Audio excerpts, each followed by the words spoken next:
Il n'y a pas d'expression ou de locution plus fréquente dans le Nouveau Testament que celle-ci, en Christ. Elle varie quelquefois dans les traductions quand par et avec sont employés. Parfois, elle change dans le texte original sous la forme de en Christ Jésus, en lui. Mais dans les 200 fois qu'elle se présente, le principe est le même. Dans toute l'étendue du dogme chrétien, il n'y a rien qui ait plus de valeur et qui soit cependant moins compris et apprécié. Dans une déclaration complète et parfaite, Éphésiens 1:10, il nous est dit que le but de Dieu est de réunir toutes choses en Christ, et qu'en dehors de lui, rien n'a de place dans l'intention et le dessein éternel de Dieu. Le plan, la méthode, les ressources, les temps, les éternités sont dans la sphère de Christ. La création est en Christ, la vie est en Christ. Nous sommes agréables en Christ. La rédemption est en Christ, la justice est en Christ. La sanctification est en Christ. L'espérance est en Christ. Les bénédictions spirituelles sont en Christ. La consolation est en Christ. La paix est en Christ. La prière efficace est seulement en Christ. La force et les richesses sont en Christ. Le dessein éternel est en Christ.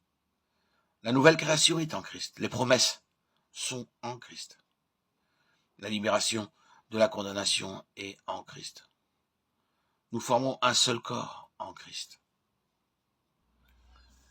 La persévérance est en Christ. Nous sommes réunis ensemble en Christ. Les liens des croyants dans l'affliction sont en Christ. Rien ne peut nous séparer de l'amour de Dieu en Christ. L'homme parfait est en Christ. Le service corporatif est en Christ. Il y a les églises en Christ. Il y a les morts en Christ. Il y a le seul homme nouveau et homme parfait en Christ. Nous avons tout pleinement en Christ. Le contexte de cette expression s'étend à travers les âges, d'éternité en éternité. Dans l'éternité passée, nous avons été élus ensemble, en Christ. Je vous invite à lire Éphésiens 1:4, 1 Pierre 5:13. À travers le temps, ce fait céleste et éternel est mis en œuvre de manière littérale et expérimentale par la croix. Il est exprimé en des termes différents, renfermant des vérités spirituelles progressives et spécifiques.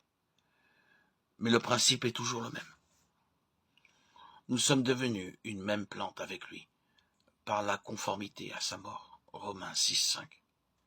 Vivifiés ensemble avec le Christ, Éphésiens 2:5. Ressuscités ensemble en Jésus-Christ, Éphésiens 2:6. Il nous a fait asseoir ensemble dans les lieux célestes en Jésus-Christ, Éphésiens 2:6, de réunir en un toutes choses dans le Christ, Éphésiens 1:10, parfaitement unis, 1 Corinthiens 1:10.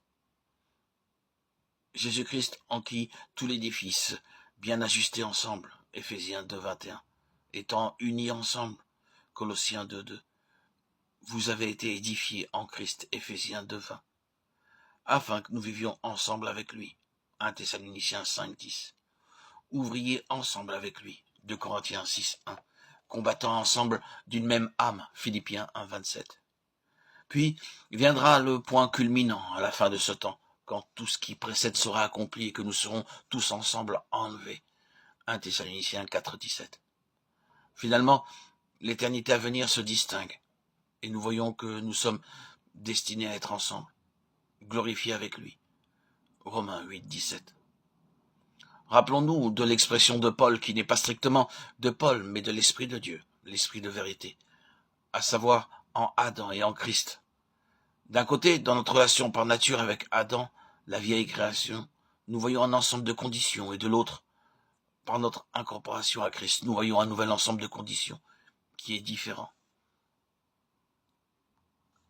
L'Éternel Dieu souffla dans ses narines un souffle de vie, Genèse 2:7.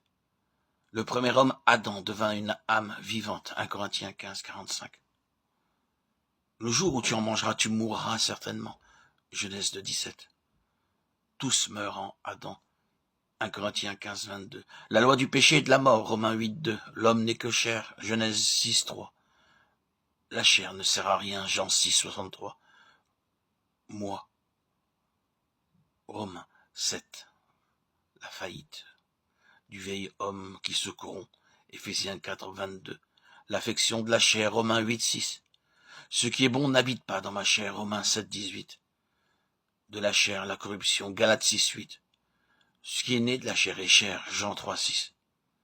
La fin de ces choses, c'est la mort, Romains 6, 21. Il souffla sur eux et leur dit, recevez le Saint-Esprit, Jean 20, 22.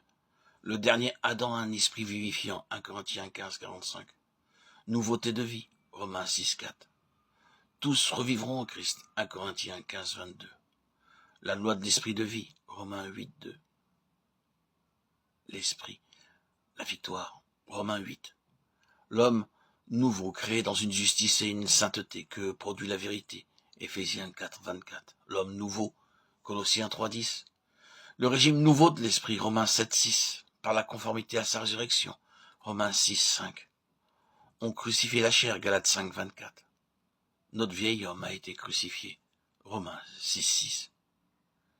Tout ceci, qui n'est rien de plus que citer les Écritures, servira à souligner la totale et exclusive action divine, et aidera à reconnaître le fait essentiel qu'aucun homme ne peut vivre la vie chrétienne.